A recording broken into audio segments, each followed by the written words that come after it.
शांति। बेटा हमारा टॉपिक चल रहा है यहाँ पे, ठीक है, बेसिक चल रहा था हमारा मैक्रो इकोनॉमिक्स का, जिसके अंदर हम नेशनल इनकम की यूनिट कर रहे हैं। नेशनल इनकम की यूनिट की बात करें तो अभी तक हमने नेशनल इनकम के अंदर बेसिक टर्म्स पढ़े कि फाइनल इंटरमीडिएट गुड्स क्या होते हैं, ठीक है। उसके अलावा हमने इसके अंदर पढ़ा था भाई फ्लो क्या होता है, स्टॉक क्या होता है, रियल फ्लो क्या है, जीडीपी क्या है। अब उसको पढ़ते हुए एक और टर्म ऐड होगा, और ये जितने भी मैं आपको पहली वीडियो में भी बोला था कि ये जितने भी टर्म्स आप पढ़ रहे हो सारे प्रैक्टिकल क्वेश्चंस में काम आने वाले हैं। मतलब ये थ्योरी आपको लग रही होगी, लेकिन थ्योरी नहीं होके क्या है, ये प्रैक्टिकल का बेस पढ़ रहे हो आप अभी, ठीक है। अब यहाँ पे एक टर्म आता है बेटा कैपिटल फॉर्मेशन और इन्वेस्टमेंट। यहाँ से जो 2-3 टर्म अभी पढ़ेंगे हम, ये सारे डायरेक्टली लिंक होंगे आपके अकाउंटेंसी से, ठीक है। इन्वेस्टमेंट और कैपिटल फॉर्मेशन होता क्या है, कहते हैं addition to the real capital stock which raises the productive capacity of the economy during the year. कहते हैं real capital investment implies creation of a new capital assets. बेटा न्यू कैपिटल एसेट्स का मतलब होता है यहाँ पे कि हमने नई मशीनरी खरीदी, ठीक है, तो हम क्या कहेंगे कि हमने क्या बढ़ाया अपना, एक तरीके से कैपिटल स्टॉक बढ़ा दिया है। क्या बढ़ा दिया हमने, कैपिटल स्टॉक कह लो या न्यू कैपिटल एसेट्स कह लो। यहाँ पे टर्म क्या लिखा है, कहता है addition to real capital stock which raises the, क्या बढ़ा देती है वो, हमारी प्रोडक्टिव कैपेसिटी बढ़ा देती है। ऑब्वियस सी बात है, मेरे पास 10 मशीन है, मैंने 4 और खरीद ली, तो 14 मशीन होने के बाद मेरा प्रोडक्शन क्या होगा, पहले के मुकाबले इंक्रीज हो जाएगा। It does not include financial investment और सेकंड हैंड एसेट्स। इसके अंदर फाइनेंशियल इन्वेस्टमेंट नहीं ली जाएगी, सिर्फ इसमें एसेट्स ली जाएंगी आपकी, ठीक है। और दूसरा सेकंड हैंड मशीन नहीं ली जाएगी, क्यों, सेकंड हैंड मशीन ना लेने का कोई रीजन बताएगा मुझे? क्योंकि अगर मैंने सेकंड हैंड मशीन दोबारा से ऐड कर दी तो वो डबल काउंटिंग हो जाएगी, क्योंकि जब वो पहली बार न्यू मशीन के रूप में आई होगी वो तब ऑलरेडी क्या हो चुकी होगी, हमारी नेशनल इनकम काउंटिंग के अंदर ऐड हो चुकी होगी बच्चे, ठीक है। एग्जांपल है यहाँ पे, कहता है value of machine and equipment, construction of a business premises, inventory, stock and investment. ये सारी चीजें क्या है, आपकी कैपिटल फॉर्मेशन कहलाती है, या फिर हम इसको बोलते हैं इन्वेस्टमेंट। अब इन्वेस्टमेंट भी बेटा ग्रॉस इन्वेस्टमेंट होती है और एक होती है हमारी नेट इन्वेस्टमेंट। और ग्रॉस से नेट में जाने का आपको एक डिफरेंस पता होगा, क्या होता है, डेप्रिसिएशन ही होता है बीच के अंदर, ठीक है। अब समझते हैं पहले, the total capital formation in a given period in an economy is termed as a gross investment. यानी एक टाइम पीरियड के अंदर जो भी आपने टोटल कैपिटल फॉर्मेशन करी है, यानी जितनी भी कैपिटल एसेट्स लगाई हैं, include both gross fix capital formation and stock investment. इसमें फिक्स कैपिटल इन्वॉल्वमेंट का मतलब हो गया आपने जो मशीनरी लगाई है वो भी ली जाएगी, और जो एज अ रॉ मटेरियल आपने स्टॉक लगाया होगा वो भी क्या किया जाएगा।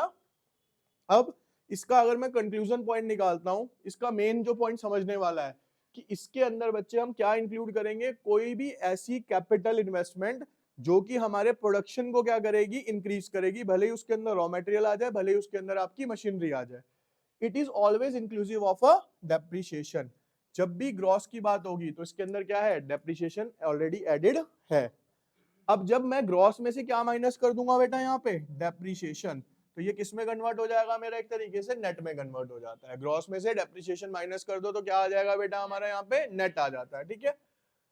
अब डेप्रिसिएशन या consumption of fix capital humanities वाले स्टूडेंट्स के लिए थोड़ा सा अलग टर्म हो जाएगा, समझ लीजिए इसको बच्चे। डेप्रिसिएशन का मतलब होता है बेटा reduction in the book value of fixed assets. हमारी जितनी भी संपत्ति होती है, एक एग्जांपल के तौर पे आपने आज फोन लिया, ठीक है, आप उसे नेक्स्ट डे भी बेचेंगे, क्या वो उतने का बिक जाएगा, उसकी वैल्यू क्या हो गई, कम। तो वो जो वैल्यू के अंदर कमी आती है, इसी टर्म को क्या बोला जाता है बेटा, डेप्रिसिएशन बोला जाता है। तो ऐसे ही जब हम बिजनेस के अंदर काफी सारी मशीन्स खरीदते हैं तो टाइम टू टाइम उनकी वैल्यू क्या होती चली जाती है, डिक्रीज होती चली जाती है, और उस टर्म को हम किस नाम से जानते हैं बेटा, यहाँ पे डेप्रिसिएशन के नाम से जानते हैं, ठीक है। अब कहते हैं is the net loss in the value of fixed assets due to the normal wear and tear and expected obsolescence during a given period of time। ये होता क्या है बेसिकली, जो भी आपका नॉर्मल वियर टीयर है या फिर ऑब्सोलेंस का मतलब जो वैल्यू के अंदर टाइम पीरियड के अकॉर्डिंगली क्या आती चली जाती है, कमी आती चली जाती है।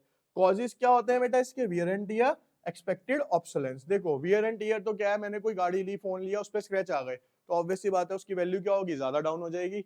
और एक्सपेक्टेड ऑब्सोलेंस का मतलब है जो मैं एक एजम्पशन लेके चलता हूँ कि भाई मेरे पास एक मशीन है, वो 10%, 5% या इतने रेट से क्या होगी, हर साल क्या होने वाली है, उसकी वैल्यू कम होने वाली है। तो एक्सपेक्टेड ऑब्सोलेंस हो गया हमारा कि कितनी वैल्यू से वो घटने वाली है बच्चे, ठीक है। अब वियर एंड टीयर के अंदर जाते हैं हम, यहाँ पे कहते हैं when a particular assets is purchased there are normally some wear and tear and accidental damages which can not be made good by current repair and maintenance. कुछ चीजें ऐसी होती हैं, देखो आपने देखा होगा आजकल ना यूट्यूब वगैरह पे काफी सारे गोदाम्स दिखाए जाते हैं, गोडाउन्स होते हैं वो इलेक्ट्रिसिटी के। इलेक्ट्रॉनिक आइटम्स के, कि वहां पे फ्रिज बड़ा सस्ता मिलता है, 1 लाख रुपए वाला फ्रिज 40,000 रुपए में मिल जाएगा, वो है क्या समझो। एक्चुअल में क्या होता है बेटा, उस पर डेंट आ गया, स्क्रैच आ गया, तो आप कहोगे सर कंपनी को रिमूव करा लेना चाहिए, ठीक है, रिमूव करा के अपना 1 लाख का बेचे, 40 का क्यों बेच रही है। अब बेटा होता क्या है कि वो ना दिल्ली में नहीं बन रहे, उसका प्लांट होगा इंडिया के किसी और कोने में, पहले वो वहां पे बनाया गया होगा, फिर उसकी पैकेजिंग हुई होगी, फिर वहां से उठ के वो जीएसटी पे करता हुआ स्टेट को क्रॉस करके यहाँ तक पहुंचा होगा, अब उसको वापस वहां बेच के रिपेयर करके वापस मंगवाना, तो कंपनी का उतना खर्चा बैठ जाएगा जितने उसको इनकम में नहीं होनी, तो वो क्या करती है, उसको कम प्राइस के अंदर क्या करती है, खत्म करने की कोशिश करती है, निकालने की कोशिश करती है, ठीक है। वो टर्म क्या है हमारा, एक तरीके से वियर एंड टियर है, जहां पे रिपेयर एंड मेंटेनेंस पॉसिबल, ठीक है। रीजन क्या होता है, कभी भी आप नोटिस करो, आप गाड़ी ले रहे हो, गाड़ी का मान लो स्क्रैच आ गया, कंपनी ना ये कहेगी सस्ते में ले जाओ, रीजन क्या है बेटा, आप कभी भी नोटिस करना, जो आपकी गाड़ी है ना, उसका पेंट अगर आप बाहर से किसी भी अच्छे मैकेनिक से कराने की कोशिश कर लो, कभी भी कंपनी के पेंट को वो मैच, क्योंकि आप अगर कंपनी की प्रोसेस देखोगे ना, कम से कम 5 से 7 लेयर होती है गाड़ी के ऊपर, तब जाके फाइनल कोट आता है उसके ऊपर, बाहर वाले 5-7 कोट नहीं लगाने वाले आपको, और पहली बात वो पेंट की क्वालिटी नहीं मिलेगी उनके पास आपको, वो कंपनी के अलग अलग कलर्स होते हैं अपने, ठीक है। उसके बाद आता है एक्सपेक्टेड ऑब्सोलेंस, का मतलब है, कहते हैं it refers to a loss in the value of fixed assets due to change in the technology और प्रोडक्शन। हुआ क्या कि मार्केट के अंदर सडनली क्या हुआ बेटा, टेक्नोलॉजी चेंज हो गई किसी चीज की, मान लो आज की डेट में क्या चल रहे हैं, एंड्रॉइड फोन चल रहे हैं, अब देखो फोल्डेबल फोन चल रहे हैं, अभी फोल्डेबल फोन सबकी एक बार को होता है, देखो होता कुछ नहीं है उसमें, लेकिन सबका मन होता है कि यार एक बार को फोल्ड ले लो, लेकिन फोल्ड क्यों नहीं ले पा रहे, क्योंकि उसके प्राइसेस क्या है अभी, मान लो वो 40-50 हजार के बजट में आने लग जाए, तो 20-30-40% इंक्रीमेंट आ जाएगा उसकी सेल में ऑटोमेटिकली, सब लेके घूम रहे होंगे उसको, रीजन है कि कोई नई चीज आ रही है अभी, ठीक है। तो जब भी टेक्नोलॉजी चेंज होती है तो पुरानी चीजों के प्राइस क्या हो जाते हैं बच्चे, वहां पे कम हो जाते हैं, और नई चीजों के price increase. Change in the demand due to the change in the taste and preference of a lifestyles. क्या होता है बच्चे, जैसे जैसे आपका टाइम पीरियड चेंज हो रहा है, वैसे वैसे लोगों की टेस्ट और प्रेफरेंस क्या होते चले जा रहे हैं बेटा, चेंज होते चले जा रहे हैं। रीजन समझो, आज की डेट में देखो, सबसे बड़ी बात हम कहते हैं, सबसे बढ़िया बिजनेस कौन सा है, खाने का है ना। खाने का बिजनेस बढ़िया किसने बनाया, हम लोगों ने, क्योंकि घर में खाना कम बन रहा है, बाहर से ज्यादा आ रहा है। भाई पहले रिलेटिव आते थे तो खुशी होती थी कि रिलेटिव आएंगे तो घर में ये बनेगा, अब रिलेटिव आते हैं तो टेंशन होती है कि वो आएंगे तो 5,000 रुपए का बिल बनेगा, खाना तो नहीं बनना, ऑब्वियस सी बात है, खाना तो बाहर से ही खाना है, ठीक है ना। तो वो क्या होगा, आप रेस्टोरेंट जाते हो, खाना खरीदा ले आए, अब ये क्या हो रहा है, ये सारा का सारा किसका गेम है बेटा, टेस्ट एंड प्रेफरेंस क्या हो रहे हैं लोगों के, चेंज होते चले जा रहे हैं, जिसकी वजह से ये क्या हो रहा है, सारा का सारा चेंज सिस्टम हो रहा है आज की डेट में, ठीक है। अब कैपिटल लॉस होता क्या है, कहते हैं loss in the value of assets due to the natural calamities like flood, earthquake, fire, आग लग गई, सुनामी आ गया, भूकंप आ गया, उसकी वजह से कोई भी लॉस होगा तो उसे क्या बोलेंगे हम। अनफोर्सीन फैक्टर क्या है, लड़ाई, थेफ्ट, ठीक है, जैसे चोरी हो गई या फिर लड़ाई छिड़ गई, यूक्रेन वगैरह का एग्जांपल आप यहां पुट कर सकते हो। Note, capital loss are not the part of a depreciation and provision for such losses can be through insurance. Capital losses के कभी भी रिजर्व्स नहीं बनते, इसका क्या होता है बेटा, एक तरीके से इंश्योरेंस किया जाता है, कंपनी इसका क्लेम देगी आपको, आप इस पे डेप्रिसिएशन लगा के प्रोविजन नहीं बना सकते कि आपने अलग से प्रोविजन बनाया और जब वैल्यू खत्म हो गई तो उस प्रोविजन का यूज करोगे आप वहां पे, ठीक है। डिफरेंस समझ आया दोनों में, तो कैपिटल लॉस और उसके डेप्रिसिएशन में ये डिफरेंस होता है हमारा।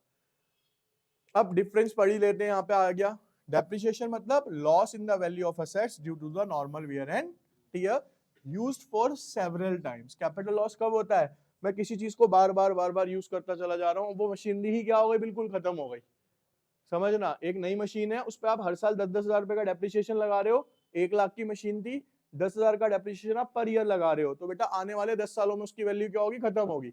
जब 10 साल बाद उसकी वैल्यू खत्म होगी ना, तो वो आपका लॉस क्या बन जाएगा, उस टाइम पे कैपिटल लॉस कहलाएगा।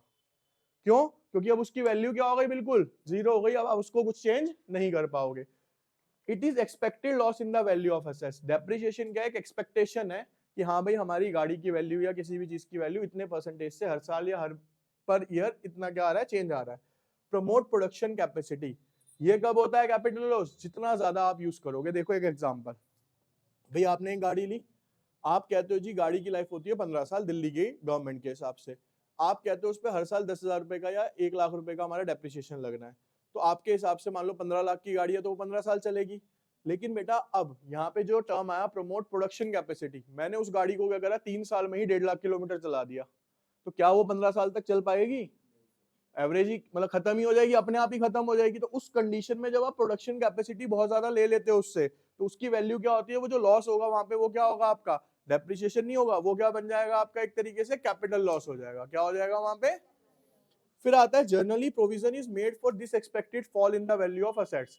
आमतौर पे आप क्या करते हो बेटा, इसके लिए प्रोविजन बना के चलते हो कि फ्यूचर में हम इसके लिए पहले से तैयारी कर सकते हैं। Provision is done by getting a insurance done. हम इसके अंदर क्या करा के चल सकते हैं बेटा, इंश्योरेंस करा के चल सकते हैं। इसके अंदर कोई भी प्रोविजन आप पहले से मेंटेन करके नहीं चल पाओगे। अब क्वेश्चन है, कहता है what is transfer payment and why it is excluded in the national income.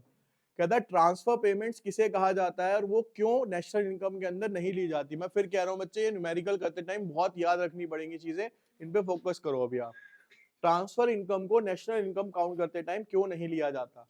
कहता है payment for which no productive service are concurrently provided in the exchange. में ट्रांसफर है क्या, मैंने आपको बताया था, remittance by a non residence. हमारा कोई रिलेटिव बाहर की कंट्री में रहता है, उसने वहां से मेरे को पैसा ट्रांसफर किया, तो पैसा आया, वो ट्रांसफर पेमेंट है। क्या उसके बदले में किसी भी तरीके का कोई प्रोडक्शन एक्टिविटी हुई है? कुछ भी नहीं हुआ। तो इसीलिए क्या है बेटा, वो mean for a redistribution of income. वहां पे क्या हो रहा है, पैसा सिर्फ रीडिस्ट्रीब्यूट हो रहा है, उसने कमाया किसी और को भेज दिया, लेकिन प्रोडक्शन के अंदर कोई चेंज नहीं आ रहा। तो इसीलिए नेशनल इनकम के अंदर उसको काउंट नहीं किया जाता। ठीक है, जितनी भी ट्रांसफर इनकम्स होंगी या ट्रांसफर पेमेंट्स होंगी वो इसके अंदर इंक्लूड। अब कहता है teacher wages is a factor payment and would be included in the gross domestic product. कहता है टीचर की जो वेजेस है, सैलरी जो भी कमा रहा है, वो क्या कहलाती है बेटा, डोमेस्टिक प्रोडक्ट है, क्योंकि वो क्या कर रहा है, एक तरीके से प्रोडक्शन एक्टिविटी में काम कर रहा है, और प्रोड्यूस क्या कर रहे हैं, ह्यूमन कैपिटल प्रोड्यूस कर रहे हैं। भाई आपको ना सारे आंसर्स पता होने चाहिए इंटरव्यू पॉइंट ऑफ व्यू से भी, कि भाई टीचर है, आपको आज तक ये नहीं पता टीचर प्रोडक्शन कर रहा है। भाई हमने भी जब तक नहीं पढ़ाया था, हमें भी नहीं पता था टीचर कैसे प्रोडक्शन कर रहा है। टीचर क्या प्रोड्यूस कर रहा है, 25 पूछेगा तो क्या प्रोड्यूस कर रहे हैं हम, ह्यूमन कैपिटल में हम पढ़ चुके हैं, क्या प्रोड्यूस करते हैं, ह्यूमन कैपिटल प्रोड्यूस करते हैं। Welfare payment to the poor is the payment not in return of a service but is a transfer payment and would be excluded from the gross domestic product. आपने किसी को दान दिया, donation दिया, तो वो जो आप दे रहे हो, आप उसके बदले में कोई प्रोडक्शन नहीं निकल के आएगा, आप सिर्फ क्या कर रहे हो बच्चे, वो डोनेट कर रहे हो, तो वो नेशनल इनकम के अंदर, जीडीपी के अंदर काउंट नहीं होगी। अब डिफरेंस क्या है, फैक्टर इनकम बायलेटरल और transfer income unilateral. Factor income जो होती है बेटा, वो कौन सी होती है, बायलेटरल। बायलेटरल का मतलब मैं जमीन से प्रोडक्शन करता हूं तो उसके बदले में रेंट देता हूं, तो ये कौन सी हो गई, बायलेटरल। बायलेटरल मतलब दो तरफा, यूनिलेटरल मतलब एक तरफा। कहता है payment received paid in return of a factor services. जैसे जमीन के बदले में आप रेंट दे रहे हो, कैपिटल के बदले इंटरेस्ट दे रहे हो, तो ये क्या है, सारी की सारी बायलेटरल्स हो गई। Payment received paid without any goods and services in return. जो भी आप डोनेशन, चैरिटी कुछ भी कर रहे हो, वो क्या है बेटा, आपकी सारी की सारी ट्रांसफर पेमेंट्स है, वो जीडीपी में नहीं आती। Include in national income. Factor income क्या होंगी बच्चे, सारी की सारी नेशनल इनकम में काउंट होंगी। Not included in the national income. Transfer income national income में count. Example, rent, interest, profit and wages, ये सारी की सारी क्या है, हमारी फैक्टर पेमेंट्स है। Old age pension, gifts, unemployment allowances, ये सब क्या है बच्चे हमारे, एक तरफा है। देखो यहाँ पे कोई भी प्रोडक्शन एक्टिविटी नहीं हो रही, सिर्फ क्या हो रहा है, पैसा ट्रांसफर हो रहा है। ठीक है, क्या बच्चे, अनएम्प्लॉयमेंट अलाउंसेस का मतलब होता है बेटा कि गवर्नमेंट ने ना कुछ ऐसे निकाल रखे हैं, जैसे विडोज हैं या कुछ है, जिनका कोई रोजगार नहीं है, इनकम सोर्स नहीं है, तो उनको कुछ ना कुछ अमाउंट पे किया जाता है गवर्नमेंट की तरफ से। ठीक है, फिर आता है transfer payment from the government includes. Government aid का मतलब होता है जैसे मेडिकल फैसिलिटीज है, रूरल एरिया में क्या फ्री ऑफ कॉस्ट है आपकी। ठीक है, ओल्ड एज पेंशन होती है, free scholarship to the students, ये सब क्या है, गवर्नमेंट प्रोवाइड करती है, किसके लिए, इन्हीं चीजों के लिए करती है। ठीक है, कहता है old age pension transfer payment, retirement pension compensation of employees. अब देखो ये क्वेश्चन अच्छा है और ये आपको बाद में दिक्कत भी दे सकता था।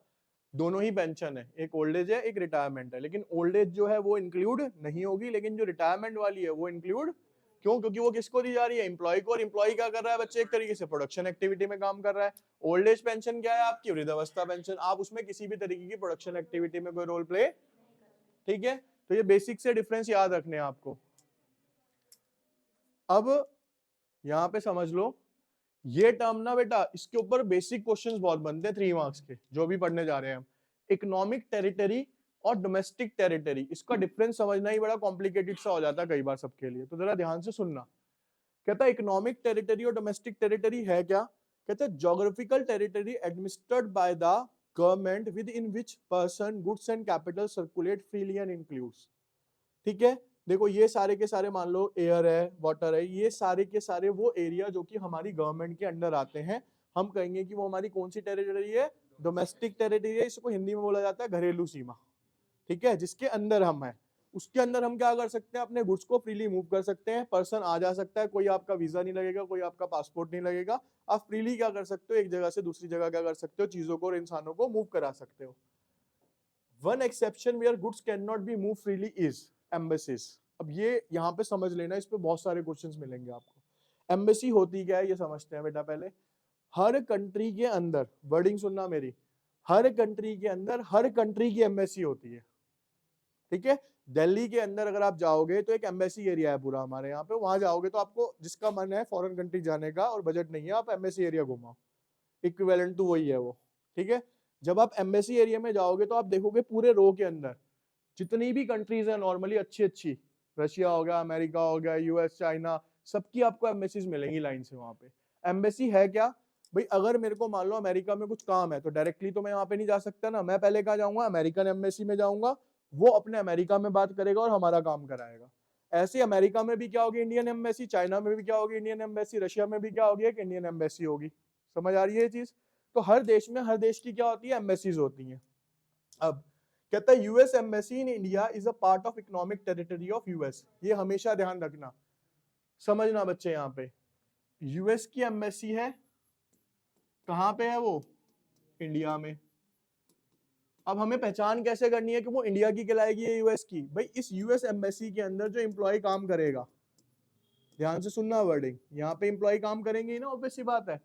ठीक है, हम इसको क्या बोलते हैं, राजदूत बोलते हैं, जो हमारे यहाँ से जाते हैं सारे के सारे, हर कंट्री में हमारे भी बैठे हैं। इनको सैलरी कौन दे रहा है, इंडिया या यूएस। तो यूएस क्योंकि इनका इनकम सोर्स है, पैसा कहां से आएगा इसके पास, यूएस के पास से आएगा, तो ये टेरिटरी भी किस में कहलाएगा, यूएसए में।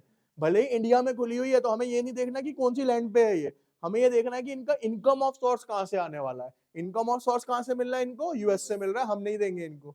ऐसे ही Indian embassy in Washington is a part of economic territory of India, और हमारी एम्बेसी जो यूएस वॉशिंगटन के अंदर है, तो वहां पे सैलरी कौन दे रहा होगा, इंडिया दे रहा होगा। तो वो भले ही वहां पे है, लेकिन वो कौन सी टेरिटरी में कहलाएगा बेटा। तो रोल क्या होता है, कभी भी आप देखना, जब उस टेरिटरी के अंदर बंदा बैठा है ना, तो उस गवर्नमेंट के पास भी परमिशन नहीं होती कि डायरेक्टली आप उसके ऊपर हाथ डाल सको। मान लो कि इंडिया में है, यूएस टेरिटरी है, यूएस मान लो दिल्ली के अंदर ही है, तो आप चाह के भी यहाँ के जो एम्प्लॉय है यूएस एम्बेसी के अंदर, जो राजदूत बैठा हुआ है, आप उसको जाके कुछ कह नहीं सकते। ठीक है, क्योंकि आपने उसको कहने का मतलब है आपने डायरेक्टली किसको छेड़ा है, उस कंट्री को छेड़ा है। ठीक है, तो इतनी परमिशन नहीं होती, इसके भी बहुत सारे प्रोटोकॉल्स होते हैं। ठीक है, और आज की डेट में आप देख ही रहे हो, जो हमारे विदेश मंत्री हैं उन्होंने बहुत हल्ला कर रखा है, पूरी दुनिया को देखते हो न्यूज थोड़ी बहुत तो। ठीक है, पूरी दुनिया अपने हाथों पे नचा रहा है भाई वो भी। ठीक है, बहुत पावरफुल बने हुए हैं आज की डेट में। तो एम्बेसीज का रोल क्या है, एम्बेसीज का रोल है बेटा कि जो हमारे लोग, जैसे अभी आपने देखा यूक्रेन के अंदर से इंडिया के लोगों को निकाला गया, जहां जहां पे लड़ाई हो रही है वहां से इंडिया के लोगों को निकाला जाता है, तो वहां पे हमारी एम्बेसीज काम कर रही हैं, उनके पास सारी लिस्ट होती है। इनका काम क्या है भाई, हर कंट्री में इंडियंस जा रहे हैं, तो उन इंडियंस की सारी लिस्ट, उनके एड्रेस, आधार कार्ड सारे इनके पास होते हैं, कि इंडिया से कौन कौन इस कंट्री के अंदर एग्जिस्ट कर रहा है, किस काम कर रहा है, कौन सी कंपनी में, सारी डिटेल किसके पास होगी, इंडियन एम्बेसी के पास। यूएस भी रखेगा, लेकिन इंडियन एम्बेसी के पास अपने अपने एक एक देश के नागरिक की डिटेल। तो अब ये समझ आ गया कि एम्बेसी भले ही किसी भी जमीन पे हो, लेकिन जिस देश की है उसी देश की मानी जाएगी, वहीं की क्या कहलाएगी, वो एक तरीके से डोमेस्टिक टेरिटरी कहलाएगी।